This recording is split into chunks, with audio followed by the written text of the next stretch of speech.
ప్రభువైన యేసుక్రీస్తు నామమున అందరికీ వందనాలు. ఈరోజు నేను పరిశుద్ధ గ్రంథంలోని జలమును గురించి వివరించాలనుకుంటున్నాను. ఈ పరిశుద్ధ గ్రంథంలో జలము రెండు రకాలుగా విభజింపబడి ఉన్నది. ఒకటి అగాధ జలము, రెండవది జీవజలము. ఈ యొక్క అగాధ జలము అనేది అపవాది ఈ క్రియ అయిన శోధన గూర్చి, తీర్పును గూర్చి వివరించబడి ఉన్నది. ఈ అగాధ జలము అనేది పరిశుద్ధ గ్రంథంలో ఆదికాండవ పుస్తకము 1వ అధ్యాయము 2వ వచనంలో వివరించబడి ఉన్నది.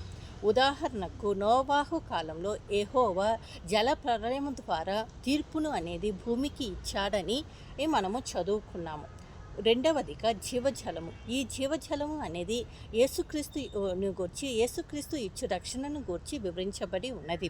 ఉదాహరణకు యోహాను రాసిన సువార్తలో 4వ అధ్యాయంలో యేసువు సమరయ స్త్రీతో సంభాషించినప్పుడు తాను నేను జీవజలముగా ఉన్నాను అని, నా ఎద్దుకు వచ్చువాడు ఎన్నటికీ దప్పికొనడు అని సెలవిచ్చుచున్నాడు. అంతేకాకుండా 4 సువార్తలు అంటే మత్తయి, లూకా, మార్కు, యోహాను సువార్తలో యేసును సిలువ వేసినప్పుడు ఒక సైనికుడు యేసు యొక్క ప్రకటనతో ఈట ద్వారా గుచ్చినప్పుడు నీరు రక్తము వచ్చినదని మనం చదువుతున్నాము.